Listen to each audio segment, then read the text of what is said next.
Hello everyone and welcome back to Nightwind Archer. Thank you for joining me here in episode 10 of the Let's Play. So here we are at the, I guess, whatever this temple is. It's a temple of some kind, a shrine to the god Aothis by whoever this guy is. The Oracle, which is a godlike of that particular god.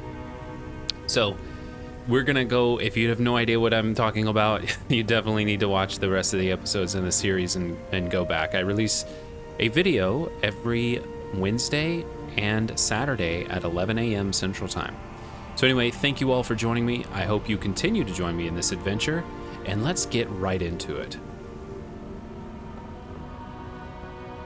All right, first of all, I'm actually pretty low on food. I just noticed that. I didn't realize how low it was. Let's go ahead and top that up. All right, see who this guy is. My brother, can it be? Oh, come, stand he's in the light. golden. Let me look at you. Sargamus. It has been too long. I had feared I was the last of us, but you... Oh, the very sight of you is a balm for the soul. I am the Oracle Sargamus, servant of the once shining god, he whose light has lately dimmed. What brings you to this sacred space? Well, I'm looking for an expedition of my countrymen. Did they pass this way? An expedition? I'm afraid I don't understand. Right. Maps, ropes, pitons, rugged boots, water for days, people down here looking for stuff. I am familiar with the concept, tomb raiding and the like. What troubles me is why they would come here. These ruins are not so different from the many others on this island, except that they are a good deal more treacherous. And this representation of Aothis we stand before, it is the work of my own hands. They could not hope to move it. Do you know what their purpose is here? Do you really expect me to believe that you haven't seen them? There's only one way through this place. It's a reasonable question, I'll grant you. You must understand, this place has seen so few visitors for so long that I often retreat into my private quarters. To read, you understand, or pray, or sleep. Age has made me slow. I tire easily. I sleep now more hours than I wake.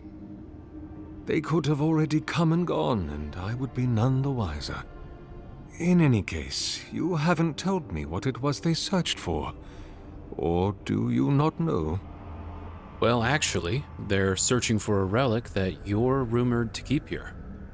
Ah, the splinter of Aothis. I suppose it was too much to hope they were here to examine these exquisite ruins. Truly, it is their loss. And what is this relic exactly? The splinter of Aothis is a sliver of shin bone from my lord's Titan body. It was carved from his skeleton many centuries ago. Yet long after the gods left this mortal world to claim their dominion in the beyond. The splinter is infused with the very essence of my lord's power. To illuminate without fire, to heal without injury, and to speak without voice. And where do you keep the relic? I might find them there. It rests in a shrine deep within this temple complex, beyond the reach of looters, visitors, or indeed, myself. The path to the relic has fallen to ruin. Some sections are flooded, and others are infested with all manner of creatures. Although, perhaps you might assist me with that. Right. Here it comes.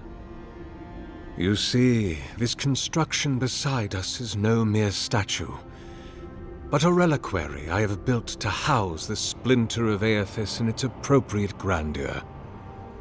It is nearly complete, and ready for the splinter to be interred. But I can no longer reach the relic on my own. Return it to me, and who knows, perhaps you will meet your expedition along the way. All right, well, I'm gonna poke around here first. Take all the time you need. Oh, and please refrain from touching my statue or devices. May light illuminate your path, brother. Okay. Let's take a look at this thing. What is this? This is a giant machine. It's kind of just been cobbled together with random scraps. It looks like scraps of wood.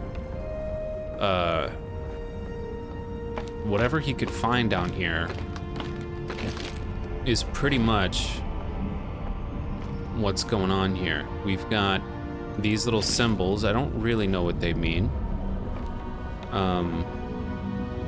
That's interesting. The missing splinter of Aothis. I guess the splinter goes there to activate it. I'll take the grog and the fruitful wine. What do we got? Oh, Sargamis's journal. Let's see. 2828 Priestew. He is gone, but he is still with me. What form should a reliquary take that is fit to hold the splinter?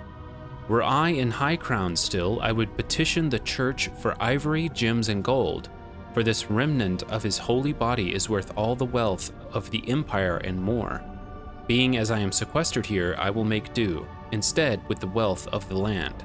Granite from the tallest peaks, clay from the fertile riverbeds, and trunks from the most aged trees. I must work without ceasing until it is done. The memory of my lord cannot endure delay. 2828 Torestu. He is beginning to take shape. I thought at first a sanctuary would be appropriate, a temple within this temple of the godless. But when I prayed over my plans for the building's construction, I received a vision of Aothis's Titan as it had existed in its time. A body of strange flesh and bone, hundreds of feet tall, astride the land with the Pantheon at his side, facing down the forces of chaos like 11 colossal ships of the line. What crisis manifested them and inspired them to act? I know not, but I shall remake him as he was in my own fashion. 2829 Magiverno. He is complete, but the statue I have made is inert, lifeless, dull. The work of my hands does not dignify the splinter. There is something deficient in it and in me. I must destroy it and begin again. Wow, okay, so we restarted. 2829 in Prima. He is made anew. His effigy is formed from granite, clay, and wood still, but they shelter now a precious Adra core. It shimmers even in the low light of this cavern's ceaseless evenings. He brings the dawn to this penumbral place as the light of his attention once brought to my soul. In the Empire, they celebrate Spring Dawn today, or they would have prior to the Saints' War. I wonder, what of him remains in the beyond after his dissolution at Ukaizo? I long to be with him again. 2829 Pre-Prima. What if I did not have to wonder? So he wants to go to the beyond? It sounds like he wants to go to the beyond.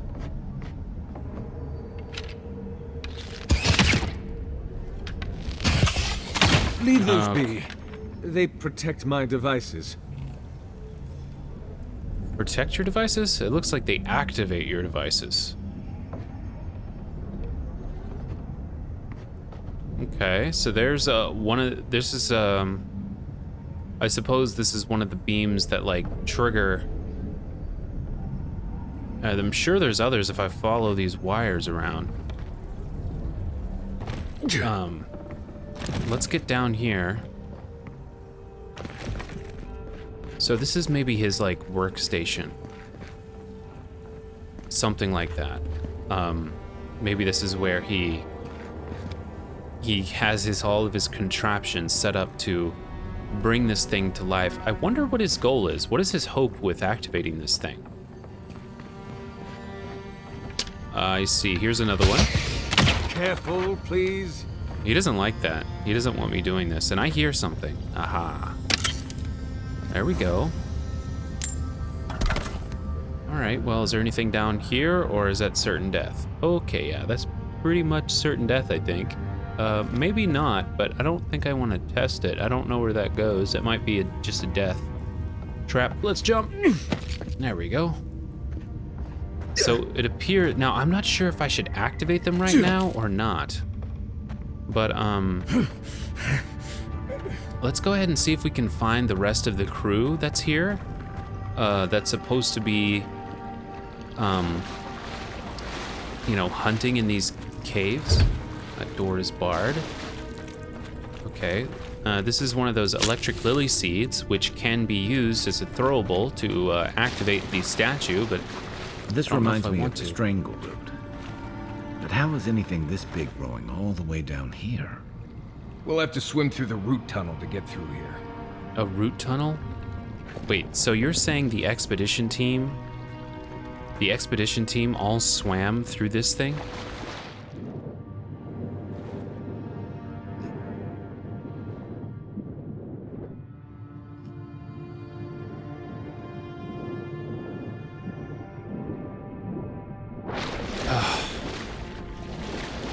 Well, that was a nice little hold of my breath. All right, let's take a look around at the bottom of this place, see if there's anything good.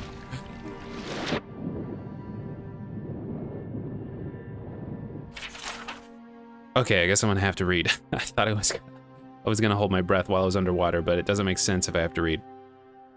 This clay tablet is inscribed with a flowing vertical script in a language you've never seen before. Yul Hisiza Yuza. Okay, so it's just gibberish. Oh, that's probably an ancient language from the godless people, right? I would imagine that that's what this is. It's a really old place.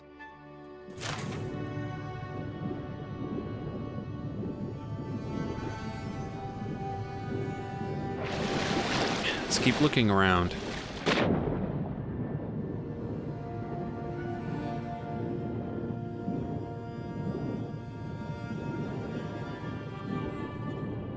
All right, is there anything in here?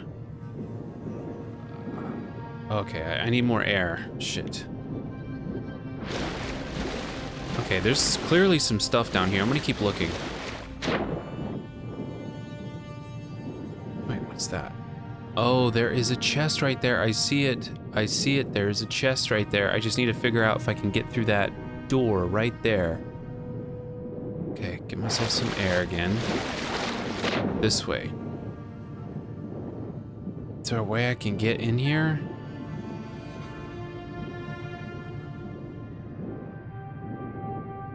Okay, I need air. Okay. Back down again. Let's see if I can get around that gate.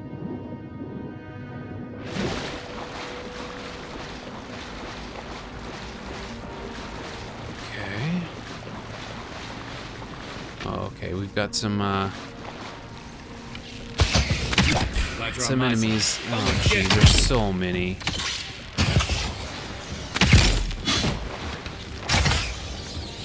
Oh, shit. Okay, get...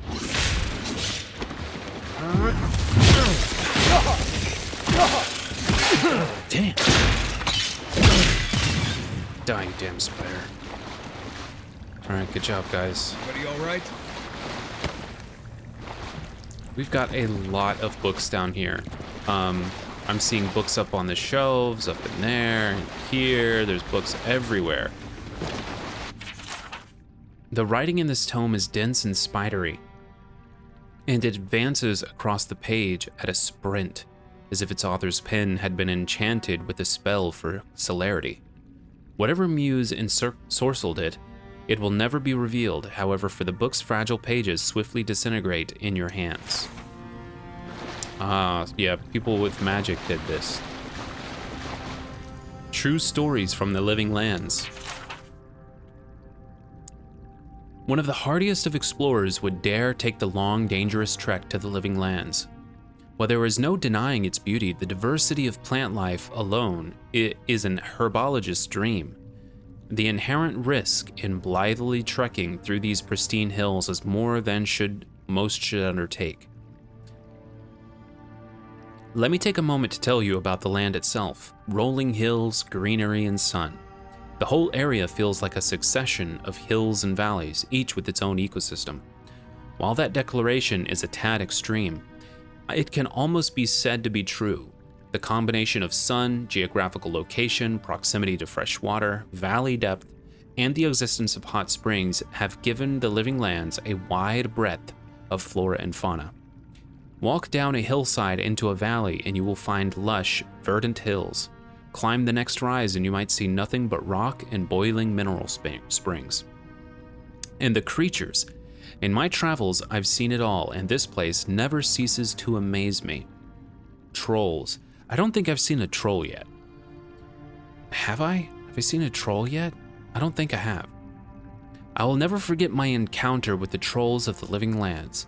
I had just narrowly avoided being consumed by a giant plant, more on that later, and was running as fast as I could to get away from it.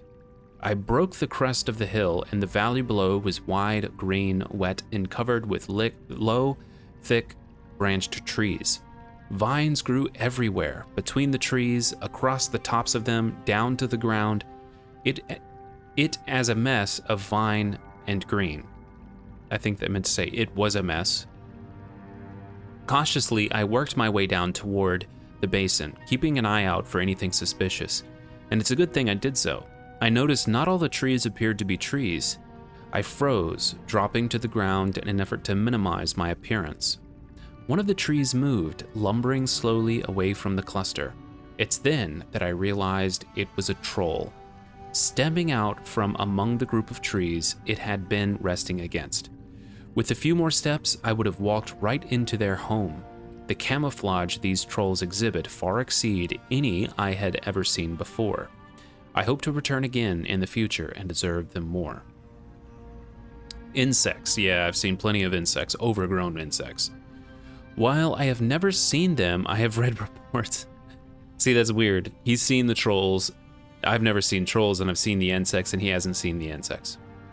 While I have never seen them, I have read reports of giant insects in the living lands. Centipedes, flies, mosquitoes, and hornets, all 10 times the size you would see them elsewhere. Imagine making camp. You've gotten everything set up. There's a nice fire going next to your shelter. Something is gently simmering in the cooking pot. You sit down, finally feeling like you can relax after a trying day. You feel a tickling at your feet, insistent and prolonged. That's disgusting. Reaching down to brush whatever it is away, your hand comes in contact with something hard, long, and flexible winding its way around your boot. You look down to see a centipede the size of your arm casually making its way over your feet and toward the far side of your camp. You would get out of that camp, wouldn't you? That's exactly what my friend did when he realized he had started his fire over a centipede nest. Oh my gosh. Plants. And lest we forget, do not let your guard down around the plants. I had discovered a wonderful collection of giant flowers. They were bright pink and grew in a circle around a central stalk. What an aroma. I lack the words to describe how delectable it was. Sweet, fruity, and light with just a hint of something tangy. Looking closer, I saw some berries growing on the stalk in the center of the flowers. Well, I just had to have them, so I started pushing my way through the flowers. Then the vines growing around the base of the plant began to twitch and the blooms turned toward me. It was at that moment I saw the blooms weren't actually flowers, but hinged jaws. I had been fooled by its camouflage. I quickly retreated, pushing my way back out, just in time. The blooms slammed shut. If I had still been standing there, trying in vain to reach the berries, I wouldn't be writing this book today. Wow, so those are some wonderful stories of the living lands and all the flora and fauna, the centipedes, the trolls, and the plants. Let's go ahead and take a look at, I'm getting a little bit over encumbered, I think. Not a lot, but let's get rid of some of the stuff I know I don't need, like the common dagger, the common Arbus thing. Get some iron chunks from that. And there we go. We got plenty of grenades to keep us. And then some pelts. Let's go ahead and take these pelts away. And there we go. So I should be able to upgrade my breastplate now. But I can't fast travel out of here. That little symbol up to the top left of the mini-map with a little X on it, that means I can't fast travel out of this location. So, but the Western Stag, which is, if you're not familiar, that is a big deer, a giant deer with antlers. Oh, it's something with Aothis too, so this might give us a little bit of lore on Aothis and his, you know, who he is. One day, Aothis was sitting on a wall, watching a cat play in the sun. A crystal hung in a nearby tree had fragmented a sunbeam and scattered small motes of light on the ground. They danced around the cat, sliding over him as he frantically batted at them. He spun in place, following one as it rushed past him, and leaped on it, trying to pin it down. Aothis smiled, amused at the animal's tenacity. The cat landed on a spot, placing his paws over it only to watch it flit away again. Aothis watched the cat's tail twitch and slap at the ground, annoyed that his prey could not be pinned. "Why must you tease him?" a voice said from behind him, accompanied by the Church of Sandals on Gravel. And remember, Aothis is the god of light. So that's why whoever asked him said, "Why must you tease him?" Because it would be Aothis that has control of light, I would presume. And if this little dot is moving around on the floor, I would imagine that, I don't know, that has something to do with Aothis's power. So anyway, somebody asked him, "Why must you tease him?" And that was accompanied by the crunch of sandals on gravel. "I merely bring the dawn," Aothis responded. "I don't stroke the hunter's heart. That's your responsibility, isn't it?" "True," said a second voice, "but neither do you quell it. If the hunter could not see his prey, would he still hunt?" "So philosophical, Hylia," Elias said, and turned to greet the two gods that approached him. "Have you come to debate the parallel between sight and desire?" He gestured to the wall, inviting Hylia and Galawain to join him. They sat in silence, watching the cat who continued to hunt the sun, fruitlessly swatting at another mote and then rolling onto its back. "I have created the ultimate prey," Aothis said finally, breaking the silence. "It can be tracked, it can be followed, it can be seen, but it can never be caught." Galawain laughed lightly. "What, you don't agree, Galawain?" Aothis asked. "While it's true that your creation is elusive, it hardly can be considered the ultimate prey because it can never be caught." He paused, his brow furrowed in thought. If that mote of light had substance, the hunter could subdue it. Otherwise, it's merely a dream, truly a fruitless endeavor. "All creatures spend their lives chasing fruitless endeavors," said Hylia. "It is the way of mortality." Galawain laughed again. "I could create a creature, a living creature, of flesh and blood, that could never be caught. I make your dream a reality." Now it was Aothis's turn to laugh. "You propose turning a fruitless dream into a fruitless reality? How is that any better? A life spent in pursuit of an attainable goal far exceeds any other." "But you just said no one could catch this creature. This is not attainable." Galawain laughed. "Humanity has surprised us before. Indeed, it could surprise us again. I will create a great white stag, and I will set it free in the world. It will have grace, resilience, and tenacity. It will exist solely to be pursued for all its days, and it will never be caught. It will serve to inspire the hunt for generations to come. All those who wish for glory will invoke my name. All those who hear its story will ask for my blessing in finding it." Hylia shook her head and threw Galawain a bemused look. "I do not believe this is possible, so I too make an offer. To the person who catches this stag, and they will catch the stag, I will bestow upon them its grace, resilience, and tenacity. Thrice blessed they will be, They will ask for my blessing on the hunt so they can obtain my boon. Galawain and Helea took up arguing whose name would be invoked more than the hunt was on. When the hunt was on. Eothas sighed, a small smile playing at the edges of his mouth. He stood and looked to the sky. The sun had already started to hide itself behind the mountains. The cat, long ago tired of stalking the moats, had fallen asleep beneath the tree. He turned and looked at the other gods, deep in debate, and sighed again. I merely bring the dawn, he repeated, as he made his way down the path. It is up to you to see what I reveal. Wow, that's some beautiful lore right there. I really enjoyed that. The Great Western Stag. So, according to lore and legend, Eothas didn't create the stag. He created a mote of light that shined through a crystal that couldn't be caught by a cat. And so Galawain, which I presume is like the god of nature and animal life or something, created the stag as the ultimate prey.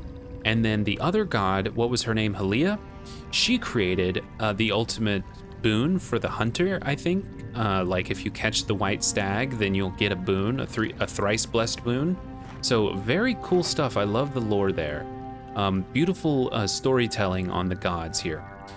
Nothing is lost. The search for Ukaizo. I've been trying to learn what this Ukaizo place is, so I'm definitely going to want to read this. And by the way, I do read the books because I love to read them. So I hope you enjoy that. If not, you can always skip ahead.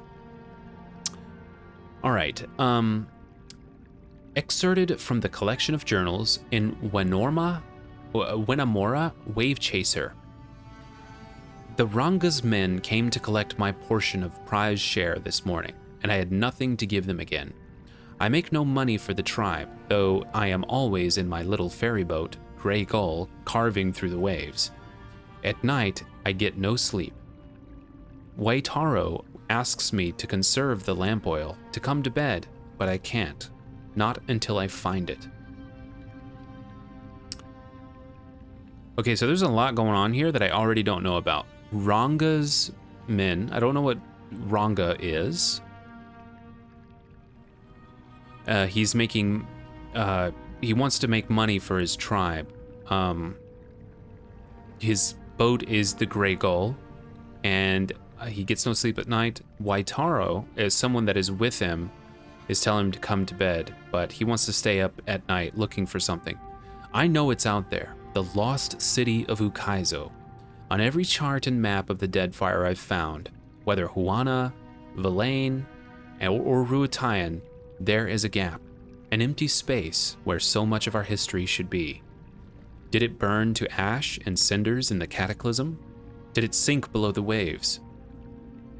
Also, I need to know more about what the cataclysm is. Does Ngati clutch it to her breast at the bottom of the sea? That must be one of the, water gods. Perhaps it's lost and wandering, like me, unmoored, looking for a home it can't remember, but for which some insistent longing burns in its chest, an ember always smoldering, a little fire to push it on. Waitaro wants me to give it up, but how can I? On mornings when the sky is so clear I can hardly catch my breath for the beauty of it, I think I see it out there, shimmering in the brightening blue light. Is it a taunt or a beckoning? Would I be able to tell the difference? I ask the fisherfolk when they return with their catch at sunset. Tibere, I say, did you see anything? Or you, Maburi? How about you, Puria? They avoid me now. Waitaro says they're busy, but I know they think I'm tide-sick and sun-addled. The way Puria's lip curls in disgust when I approach, the way Tibere's eyes seem to see right through me, I know. They won't have to suffer me much longer, because tomorrow I'm taking Grey Gull and sailing north. Someone has to chase the old tales, so I will. See, there's probably a lot more lore about what Ukaizo is. It's some island, I don't know, like a magical place that's difficult to find. And it has a lot of significance. This must have been in the Pillars of Eternity series, and I didn't play those games, so that's probably why I don't know much about them. Annals of Pargrunen. These are the godless people. It was in the time of Edaril, the sure-footed, that he came to Clab. Okay, this is going to be dense. Rilag, an ancient place of the builders, as the locals call them. It was a marvelous sight, a door in the mountain framed by a pair of ghoulish aspects. Oh boy. Though some exercise of trickery or cunning, Edaril was able to gain access from our scholars what we might observe and record what lay inside. We discovered a foundry of sorts, the like of which neither we nor our distant brethren had seen. Through careful observation, we surmised that the ancients had used this place to extract souls and transfer them to suits of armor. Delicate and challenging work, yet the scale they had achieved left us humbled and astounded. Wait, so they put souls inside of armor? Perhaps most remarkable were the golems, living suits of armor powered by essence. We lost 2 of our fellows when the creatures caught us unawares, but once we'd subdued them, they proved quite fascinating. All too aware that our hosts would never again allow us, nor other curious travelers, to visit this place, we took meticulous notes and measurements of all we saw, forsaking bread and sleep until the work was done. We reported all to the Edrahil, whereupon he praised our work and urged us quickly forward. For if such a place lay abandoned in the forest, who can say what other mysteries gods and kith have left in this strange and wild land? So they found some old Pargrunen ruins, dangerous ruins. What do we got here? On the fire-forged path, the travels of Yarik Yiltan. This book is well worn and smells faintly of mildew. Its spine is cracked, and you thumb through the book's pages. It falls open to a folio more ragged and dog-eared than the others. Though I was born and raised in Magranite, and a Magranite now I will stay, as a young man I undertook a pilgrimage to visit a holy house dedicated to every god. Oh, okay.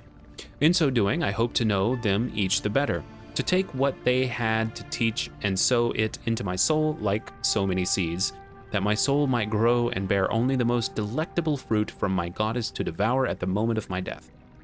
So it is with no small amount of amusement that I pen this account of my visit once to a church of Whale, the many-eyed, many-tongued god of dreams and secrets, revelations and mysteries, and reveal to you all I learned there.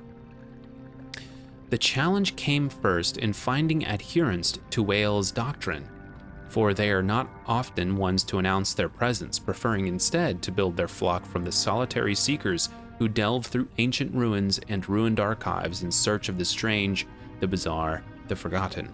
But persistence is my goddess' first teaching, and find them I did. The Whalites' Nekatakan congregation was small then, as it likely remains now, and on the morning I stumbled upon them, they were lounging like so many cats in the sun on the steps above Queen's berth, sharing between them a bottle of arak and pipes packed with white leaf and ripple sponge. I knew them for Whalites, not for any badge or robe or trinket they wore, not for their race or age, but for the ardor of their debate on the most benign of topics. So I wonder if Whalites are people, well, obviously they're people that worship the god Whale, or whatever was his name? Whale? I'm probably not saying that right. But it sounds like it's a god of debate, a god of intellect of some kind. I begged that they take me to their church and permit me to worship with them, and they laughed as one, their many voices like the howling of wild dogs. They acquiesced when I told them of my quest, and then invited me to sit and share their drink. I did, and as the arak burned a trail of fire down my throat, they showed me the dimensions of their hall of worship. The stairs were their pews, they said, the blue sky their ceiling, and the walls the edges of the world. All of creation sits within its bounds. As morning neared midday, they stood as one and began to climb the mountain. "Where do you go now?" I asked. To worship, they replied. A great wave of relief washed over me, for at last I would have my lesson from them. We climbed the many steps of Nekataka and arrived at last in the sacred stair. "Where's your temple?" I asked, and in response they whooped like children, rushing past me in a squall of smoke and laughter.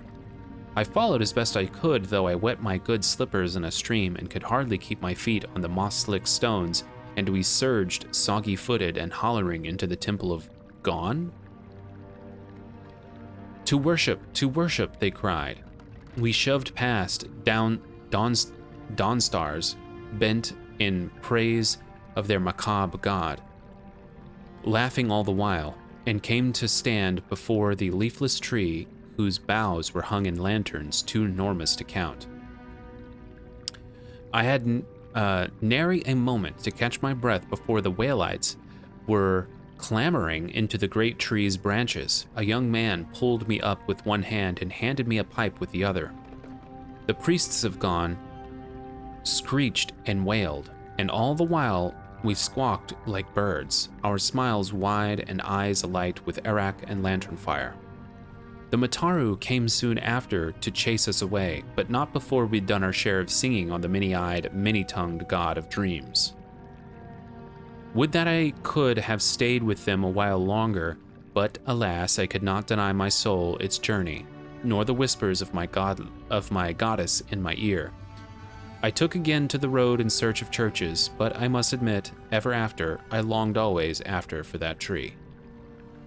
Huh.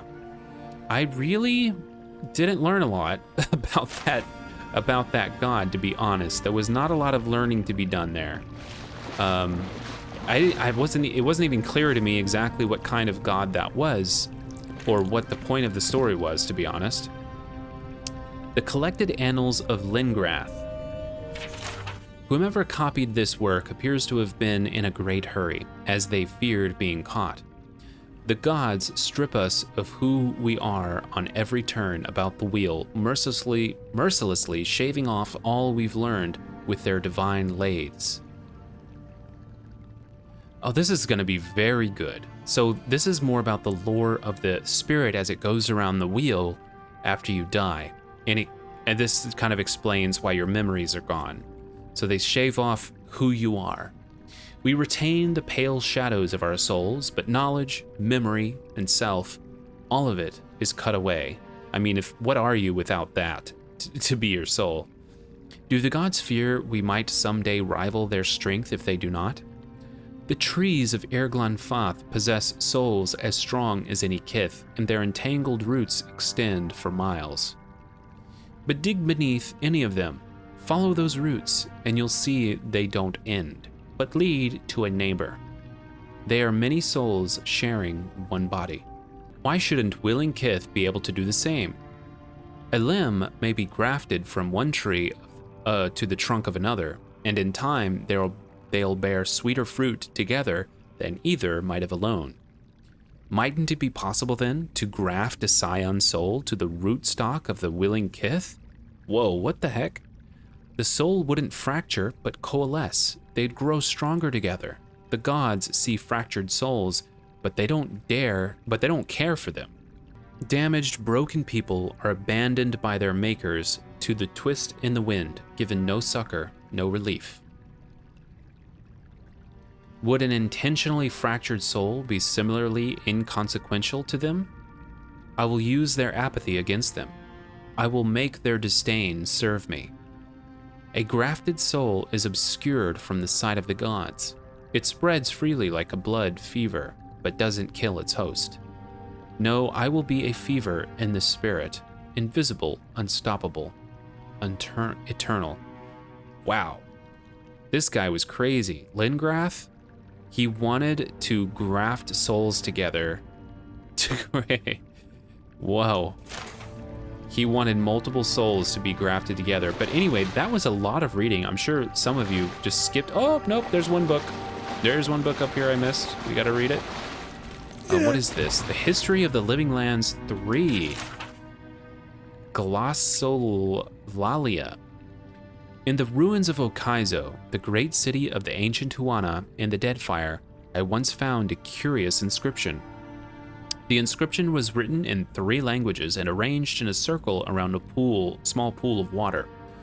2 of the languages were unknown to me.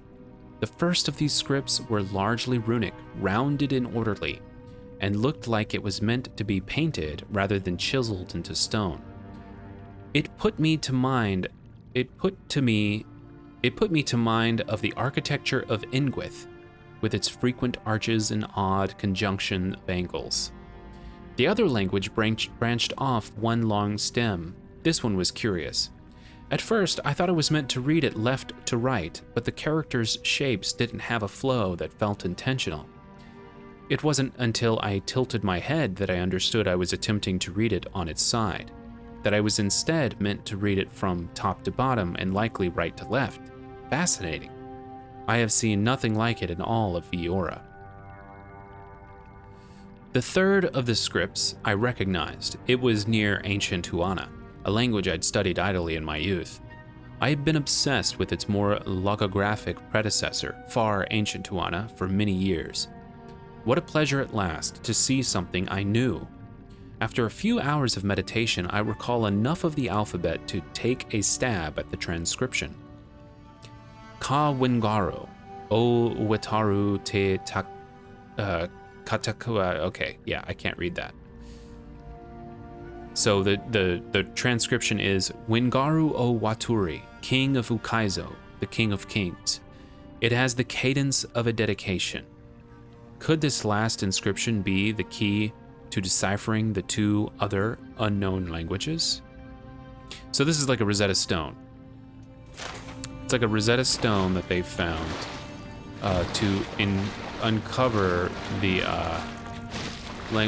What is that up there?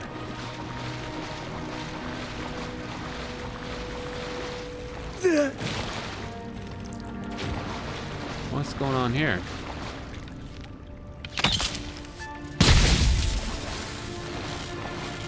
What's up there? I see something up there. Am I crazy?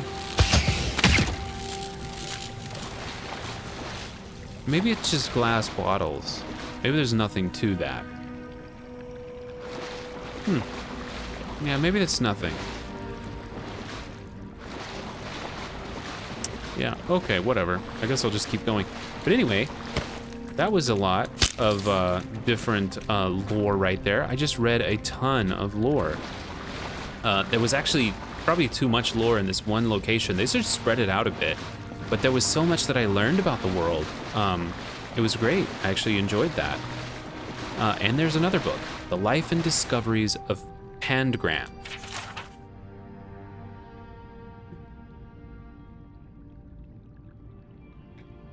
Mention the name Pandgram to anyone with even a passing knowledge of animancy, and you could find yourself in for a very long discussion.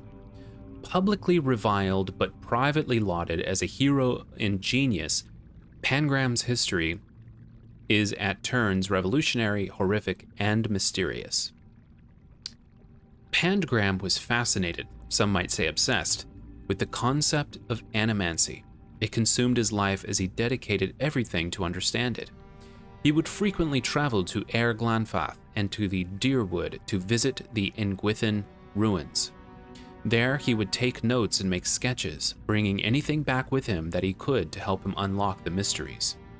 After years of study, Pandgram had reached the point where he could no longer conduct research on his own, and he took on an assistant, Helig of Thane. Soon, Helig was making trips to Air Glanfath in Pandgram's stead, gathering knowledge while Pandgram stayed behind to experiment. This partnership quickly bore fruit, and Pandgram made a breakthrough, one that would irrevocably change his life and the general attitude about animancy forever.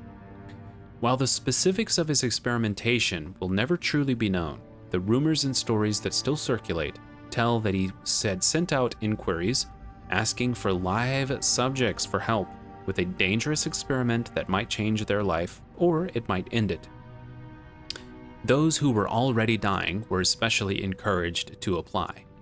Response was overwhelming, and Pandgram had his pick of numerous willing bodies. That is, when he had his breakthrough, he discovered a way to fix a soul, anchoring it to its body so it couldn't leave at death. He had discovered eternal life. What? I don't know. His research and life's work had resulted in the greatest single discovery that animancy could hope for. His findings were published and quickly spread throughout Valia and beyond. While some groups, the Wodekin Church, for example, decried his work as nothing more than blasphemy and heresy, many put it to practice. Everyone wanted the chance at immortality. But everything comes with a cost. It quickly became apparent that simply restraining the soul while keeping the person technically alive was doing nothing for the body, which continued to decay, devolving and warping the soul now trapped inside it. The creatures it created were dangerous, carnivorous beasts that killed brutally and indiscriminately. The backlash was ruthless. The practice of Pandgram's discoveries was outlawed. His works were collected and burned.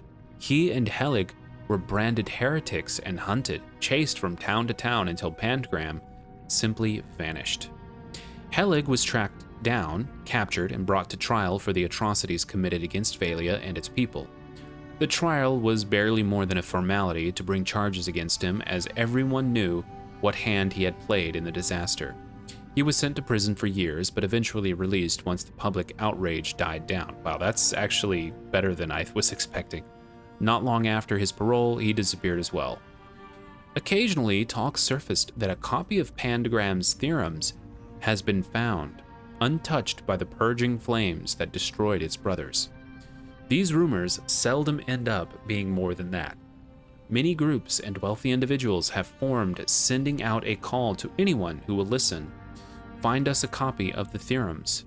They offer gold, jewels, status, anything they can to entice adventurers to help them achieve their goals. For there are those who would give anything for a chance at immortality, even become a monster. What? Wow. That is crazy that would actually happen. And I'm curious if people that in the fair, wherever the place is where they do animancy, I wonder what their opinion on Pandgram is. I'm sure they have stories and teachings about it. The Deerwood Part 5, the proliferation of animancy. Animancy, outlawed while under Adir rule, was technically no longer taboo after Hadret's rebellion. Academics began its study again in earnest in 2681 AI. By 2697 AI, there were almost 40 academics actively researching the field, both in the Deerwood and the Valian republics, even though no significant results had been discovered. A tragic breakthrough of sorts happened in 2704 AI. An animancer working in Bale Reach accidentally shattered the souls of about a dozen volunteers who had been helping him. In retaliation for the deaths, the citizens of the area stormed his house and killed him. The Earl of the region, not wanting to waste resources or anger the locals any more than they already were, did nothing to find the head of the vigilante mob, but neither did he outlaw animancy. To ensure their own safety, most animancers moved from the rural areas where they were studying and settled in Defiance Bay, many of them choosing the emergence and wealthy district of Brackenbury as their new home of operations. While there were still a few breakthroughs and the study of animancy continued for the next 24 years, it quickly slowed as it became cost prohibitive and complicated the more people learned about it. Most animancers couldn't afford to continue research without the support of donations or gifts from the wealthy individuals and organizations. In 2737 AI, some animancers, desperate to continue their studies and seeing no other means of furthering their research, entered the forbidden ruins of Air Glanfath to further their research. I've heard about this place multiple times now. They discovered that some such sites had strange artifacts that seemed to bear affinity to soul essence and began to prod at the devices for further insight. Even with continued research, they were unable to tell quite what they had discovered. Eventually, they were found out by the Glanfathans, who captured some of them. demanding they be punished for their crimes. Their Deerwooden authorities, in order to maintain their treaties and keep the peace, had no choice. They allowed the Animancers to be executed according to Glanfathan tradition. This led the Duke to make an additional proclamation. The study and practice of animancy on or even near the sacred Glanfathan sites would be punishable by death. In 2780 AI, in order to solidify relations again with the Glanfathans, the Deerwooden government allowed some Animancers to begin training and experiments in conjunction with the Glanfathan Mind Hunters, their native ciphers. This was an exchange of information. The Animancers documented the secrets of the Mind Hunters' powers. The Mind Hunters learned new techniques for concentration, which assisted them in taking their powers to a level no Glanfathan had seen before. Which, by the way, I don't know what Mind Hunters are. The ciphers, no longer wary of the Animancers' intentions, trusted them to such a level that they convinced the Glanfathans to give some Animancers limited access to some of the training sites where the Glanfathans practiced. The Animfaths of the Glanfathan tribes opened the training grounds to the Animancers. They were not allowed inside, as this was still strictly forbidden, but the general allowances by the Glanfathans were seen as a breakthrough in relations between the Deerwood and Air Glanfath. Over the next 8 years, the Animancers' research would continue unimpeded. With the exception of some minor squabbles, there has been no major strife between the two groups for almost 120 years since. Wow, that is a lot of lore. Yeah, that is absolutely incredible to hear all of this history. There's so many different places, so many different places in this world that have such a rich history. All right, finally we're able to move on here, further into this cave area. But yeah, there's so much history. Oh man, got a beautiful sky light going on here. Just keep going in here, see what we can find. I wonder if the expedition has come this way. Never knew there were little houses down here. Then again, I never needed to come down here before, so there's that. You're right, there is little houses down here. And I can see that that has a little symbol above it. What have we got in here? Just a dead person. Purification of the Pilgrim. I hoped that in coming to this place, standing before the splinter, and turning my mind to prayer, that I would feel something, that I would experience the solace the other godlike speak of, this state that they call grace. But my dreams remain as silent as the eerie godless tomb, and I am ashamed to feel so lonesome and bereft. To truly love the gods is to be faithful to the void. That is what the oracle tells me. If I look outside of myself to the here and now, for that which I desire, that I will always remain unsatisfied. I must go down into myself, into the still, wide emptiness, to discover that I already have everything I need. Oh hey, here's Whale again. The many voices of Whale I wish would whisper in my ear. Even had I heard them, they would not be evidence of their love. That evidence persists already in my soul, in the void to which I have not been true, and it has from the moment they plucked my soul from the wheel and gave it unto my body to be born. It is the chime. The chime is the evidence of their love. And if it is all that I ever have of them, then I should fall to my knees in gratitude, for it is more than most kith will get. But to know this solace that I seek, then I give up any desire for their love and learn to love the void. Wow. So this is basically like some kind of pilgrimage of sorts, a spiritual awakening type thing. Okay, there's something in here. I hear something. I hear a sparkly, but I don't see a sparkly. Hey, can you help me out, Kai? Something nearby. Marius. Oh, there it is. So is that... I can't reach it from here, then I have to go outside and then come back around up from the top. Oh, well, there isn't any other way. Maybe jumping on this... Huh. How do I get that? Well, I can't reach it from here. I don't know how I would even get up there because it's blocked off. Okay, we've got ourselves some quite a bit of problems here. Nice job. Yeah, let's get these. There we go.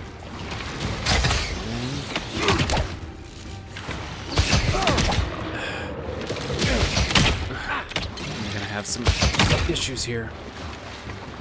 There we go. Let's kill the rest and there we go. Okay. You're too late. Another win, but who's counting? Yeah, who is counting? Yeah. So I feel like I'm missing something because I see a little thing there. I see a symbol. That symbol means something, but I don't know what it means. It means I gotta throw a bomb of some kind. What are you dealing with here? Thorns beside violence, essence twisted out of shape. What? Essence twisted out of shape? What are you talking about, lady? Oh, backpack. Nothing super important, but you know, just some little things that might be worth collecting. Okay, well, let's just go this way. I have no other choice. I would like to get up there. Oh, wait, I see something. I see something. How do I... Oh, I did not mean to do that. Let's see. Can I... All right, hold up. Let me see if this is... I'm curious if this will actually... Like, one of these things? Can I, Oh. All right, what happened?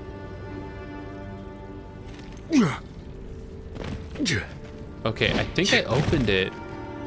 I opened it, but even though I opened it, I don't know if that's actually going to help at all. Can I climb up this thing? Probably not. I don't think I can. So what does that help me? Well, I'm stuck on that one. There's a puzzle here. I did unlock that gate, but I don't see how that's going to help me.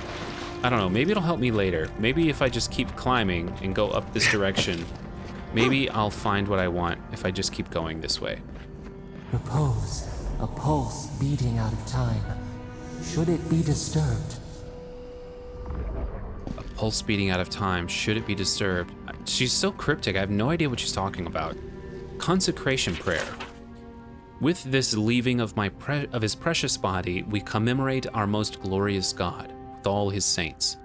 Let us commend ourselves and one another and our whole life to Aethys the Dawn Treader. For this holy house and for those who enter it with faith, reverence, and the fear of our God, we consecrate this temple in his name. Aethys, have mercy on our souls. Wow. And by the way, it is getting close to an hour, but I did a lot of reading today, so I'm gonna let the episode go a little longer than an hour, because I feel like I didn't get to actually do much gameplay today. Big tree, pretty ruins. Don't let it fool you. Keep your guard up. Okay, I'll keep my guard up. Big tree, pretty ruins. Don't let it fool you. Yep. All right, let's throw this here. Oh, I gotta be careful. Nice. Okay, must have missed that. That does something. I know that does something. It got that one. Okay. So, okay, so here's this Magra's Fury.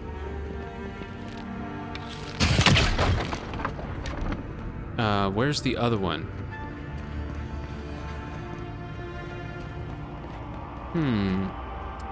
What is this place? This place is crazy. There's the relic. It can't be as easy as just grabbing it. Let's see if that opens. Yeah, that should have opened this. Okay, great. And there's... Huh. Where does that go over there? All right, hey, look at this. We got a nice big purple sarcophagus. Purple chests mean... What do they mean? Well, turquoise maybe? Is that all? It's because it's got treasure in it? See, I haven't noticed a difference between the different colors of the chests. Some chests are yellow, some are purple, and then some are red. But I haven't noticed any real difference. Okay, there's that over there. Okay, the Splinter of Aothis it does actually look like something that maybe would be part of a god, because it has this cracked, fiery glow to it that a normal bone would not have. The false idol. It wakes. The false idol. Something's moving in the main chamber. The false We better idol? get moving too. So is the false idol the... What?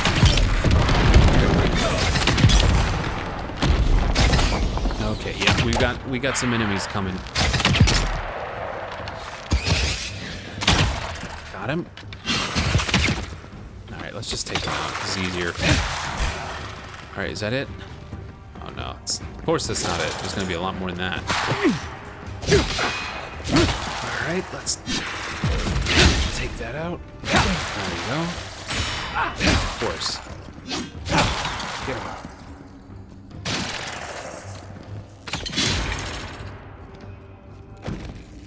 All right, is that all of them? Oh, nope.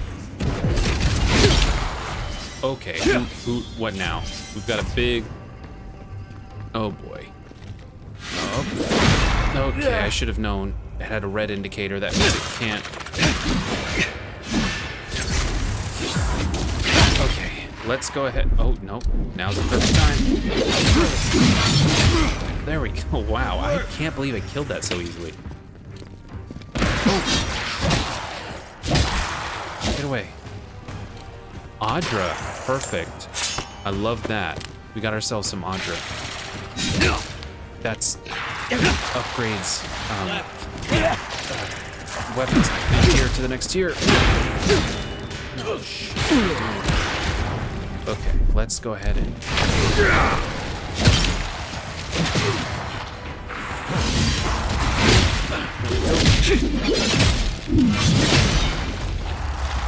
There we go.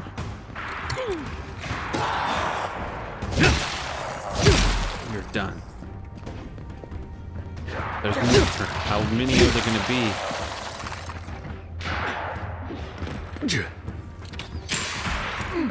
It's right over here. Shit, it moved. There we go.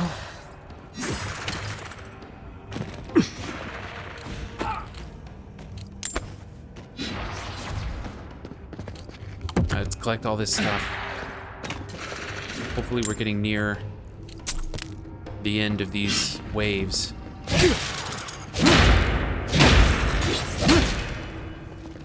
Who's ready for more?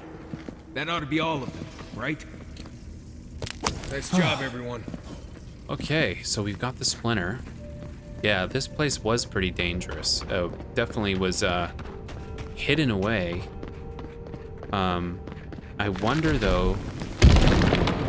We too. The way out must have flooded during that earthquake. Blessed ruins. Well, better a flood than a cave-in. Oh, now it makes sense. It flooded, so now that means that I can do this.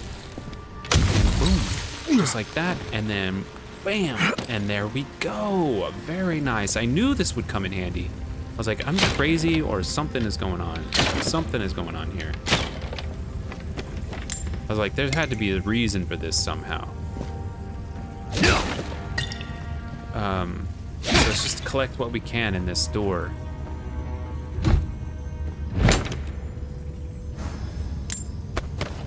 Okay, so there's some loot here. Extra loot here. And then, what about the place that was on the other side? There we go. Let me get across here. Oh, wow. Okay, where is this? I'm gonna keep searching for my allies. Okay.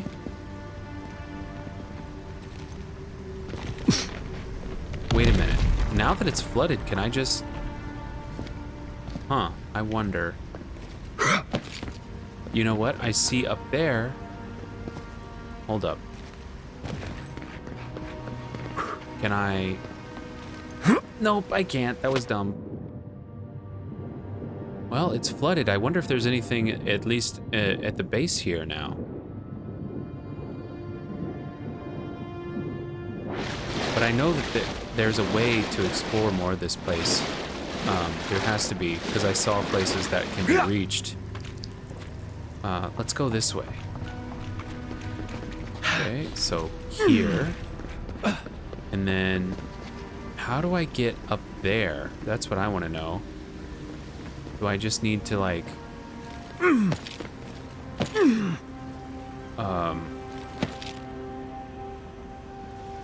Okay, I'm up here, but...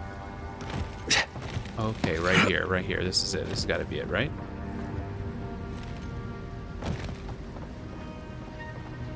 Okay, make this jump. There we go. There we go. All right. Figured it out. I knew I would figure it out eventually.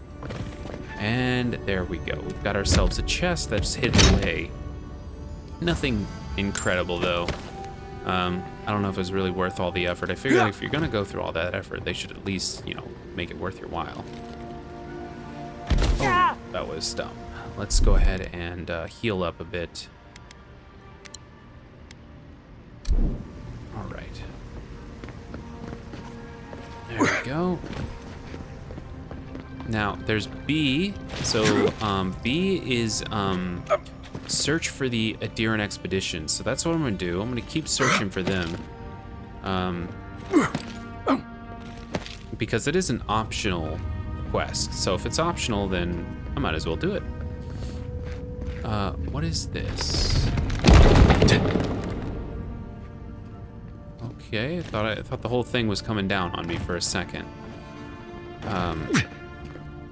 Okay, there's more crap in here. More engineering equipment of some kind. Why has he come here?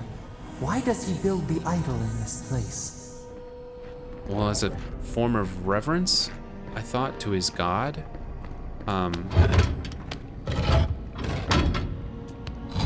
Okay, here we are. Okay, we've got ourselves one of these. Oh no, never mind. Thought I was gonna be able to loot it. So where's B? Did I miss B? Hold up. B, continue. Okay, so I missed something here. Let's go back. I missed a turn or something because it says B. Oh yes, right here underneath. I did miss something. Right here, underneath here. Is this where they're at? Okay, there's a hole. All right, let's go down here, see where this goes. Something's not right here. Take a look around. Where did they get... What is this? What is this? Okay. Yetta's journal. Okay, well, here's the expedition. They're all dead and laying on a cart. 3 Breaton 2830. New orders came down from Darren today. We're to be sent to the living lands. The diplomatic corps has established The diplomatic corps has established an embassy in the port city of Paradise, and they need support cataloging the unusual ruins there. No doubt it will take months, perhaps a year or two at the very least. I had promised Rudwin I'd be in High Crown to celebrate Inestu with him and the children, especially since it'd be Myri's coming of age, but how often are you given the opportunity to lay the foundation of study for a previously undiscovered ancient culture? I'm sure he'll understand, and Myri, well, I think my daughter will be glad I'm gone. It's not like the gods are making new continents. The world is getting smaller every day. 17 Preverno 2830. It always seems as though the moment I finally get my sea legs, we're pulling into harbor, and a charming harbor it is, despite what Darren told me, and not nearly so dangerous as the clerks in High Crown warned. I swear on the Queen, half my countrymen resent any city that isn't the Emperor's purely on principle. Yeah, that's what it does seem to me as well. There was a letter waiting for me when I arrived at the embassy. I suppose Rudwin sent it before I left. The cowards filed for dissolution of our marriage. Oh wow, but he couldn't muster the stones to tell me to my face. Let him assume it never arrived, for I certainly won't dignify it with a reply. This whole episode has given me a blinding headache, a horrible pinching sensation right behind the eyes. Well, it looks like she was going through a divorce. 21 Preverno 2830. We've had a few days to settle into life at the embassy while the powers that be argue about how to best make use of us. While I was resting, the ambassador's clerk took the scouts to some dreadful little swill house in a rough part of town. Naturally, a couple of younger lads poisoned themselves with alcohol. The mother in me wants to be furious, but I can hardly muster the energy. As long as Ofric's voiding his stomach in the canals and instead of the bunkhouse, it's not my business after all. I think I'll take the team to Fort Northreach, see if we can't help their activists identify the purpose of the godless ruins there. 1 Taverno 2831. Blessed New Year. The team acquitted themselves well at the fort. With Caedmon's help, I was able to get down into the basement of the ruins there and take a good look at the construction. Naturally, I left the notes I took at the fort. I feel like I can hardly even think these days, but I believe I remember enough of what I learned to write a satisfactory report for the ambassador. Could those ruins have been the site of a fertility temple? I mean, goodness, look at the shape of their buildings. Fertility temple? The Steel Garrote Inquisitor attached to the embassy has uncovered rumor of a holy relic in a cave here in Dawnshore, and she's suggested we might want to investigate. I know I should be eager to get down there to explore, but I've hardly been able to get out of my bedroll since we've returned to Paradise. I'll bet there's a cursed tablet with my name on it that Rudwin's installed at the Temple of Skeen back in High Crown. Nothing else could explain the hideous nightmares I've been having. Mushrooms erupting from my skin, my eyes replaced by quivering stalks, Myri turning into a tree, Rudwin splitting in half and opening like a flower. No matter what drug I take or to which god I pray, they refuse to go away. Uh-oh, sounds like someone's getting the dream scourge. 6 Prima 2831. I collapsed while we were gearing up in the market, and none of the merchants would help me get off the ground. One of them muttered something about a soul plague and ran off to tell his mates. I tried to tell the man I wasn't sick, just going through a divorce, but I couldn't speak. I don't know if it's common for mushrooms to be growing off your face because of a divorce. It was like my tongue had turned to mud. The Inquisitor pulled me aside when the boys got me back to the embassy. She was able to press the locals for more about the relic. Apparently, it was taken from Aethys's Titan skeleton. The very one I made my reputation discovering, and it's well known for its ability to heal anyone who holds it. I cannot delay any longer. I must find it. Well, we found the Expedition. Looks like they've only been dead a few hours.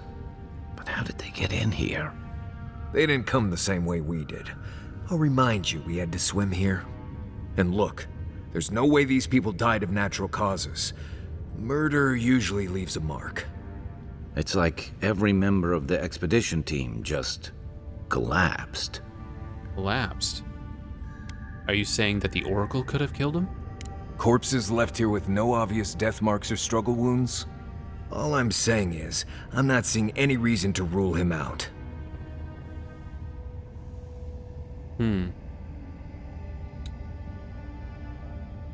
They sort of remind me of the bodies of the godlikes who died a few years ago. Yeah, I heard most of them drop dead at the same time. If you believe the priests and watchers, the gods ripped their souls clean out of their bodies after Aethys clobbered the wheel. But nobody's sure what really happened, and the gods aren't in a hurry to explain. Okay, I'm getting a theory now. I am getting a theory. Okay, so based on what just happened, he said they collapsed just like the godlikes that collapsed. Remember I talked about how godlikes can have their souls ripped from their bodies and brought back to a soul, back to a god to, I think, to like empower the god. Here's my theory. The Dream Scourge is a way of making people godlikes.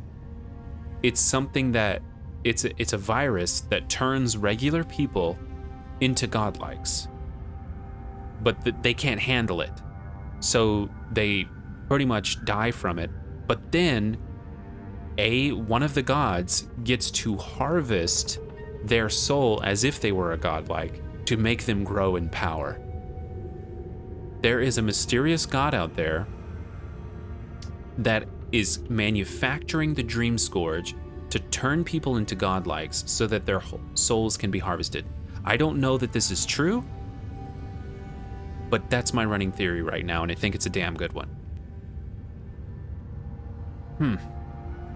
Perhaps it is a tactical retreat to conserve their resources. Whatever the reason, I suspect this whole island's lucky they didn't take you. Anyway, all we have to go on is conjecture.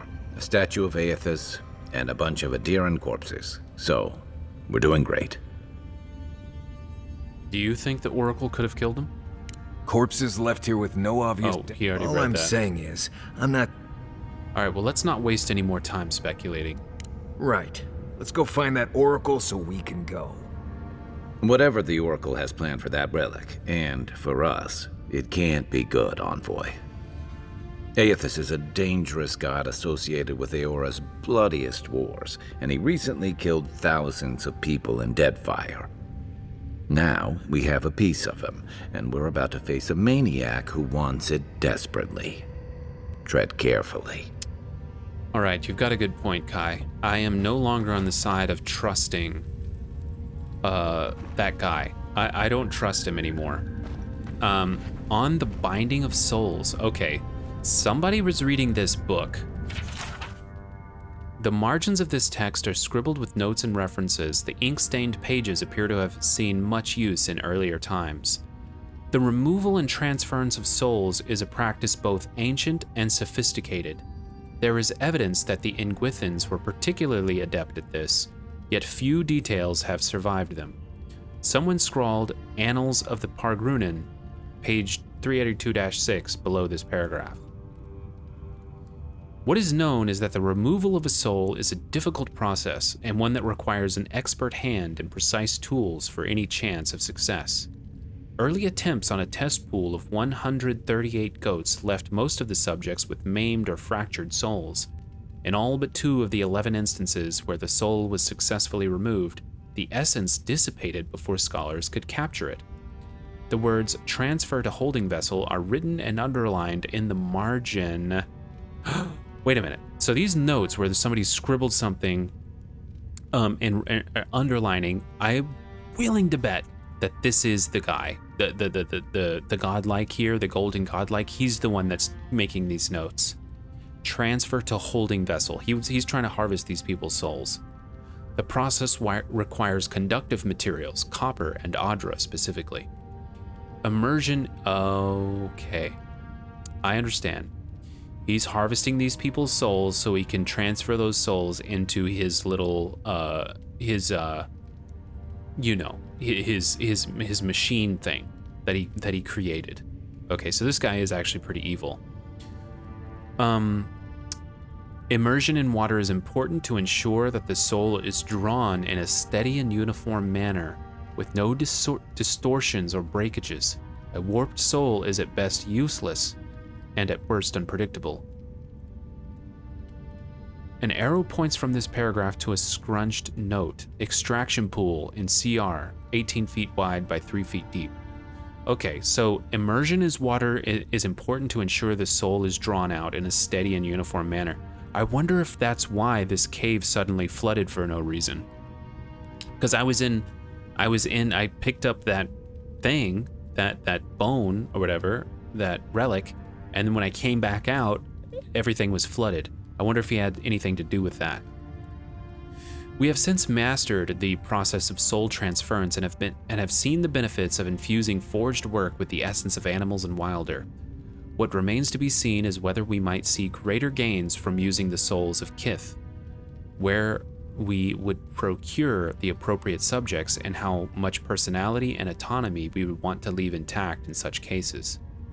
A string of notes winds around and below this paragraph, beginning with criminals, prisoners of war, volunteers, and ending with Forge Guardians in block letters. Forge Guardians. These notes are crossed out, and below them is written, "But what of the divine soul?" Okay, quest updated. Actually, it says quest updated. I wonder if that means that books, papers, and tools in the Oracle's workshop lead you to believe he may have siphoned the souls from the Expedition team into some sort of construct with the help of animancy. Yeah, based on a journal you found on the Expedition leader's body, she believes she was suffering from the effects of a dream scourge. Yeah, okay, I haven't actually done this, reading the journal, but it is very helpful. It tells me basically what I need to know, just in case I missed it. Yeah, so we're gonna have to confront him about siphoning these souls and putting them into some kind of container. I wonder if that's what that container is their souls or something. Yeah, this guy's pretty evil. All right, well, this episode has gone on pretty long, so I guess we will end it there. Next episode, we are going to have to confront that keeper about what he has done to these people in this place. So I'm not seeing signs of Dream Scourge on her, but apparently she was suffering from the Dream Scourge before she died and was taken by the Keeper. So anyway, thank you all for watching. I hope you're enjoying this Let's Play. I did do a lot of reading this episode, but I tried to play a little bit longer after the reading to make up for it. Next episode, we're going to confront the Keeper and see where this goes. Thank you all for watching, and I'll see you next time.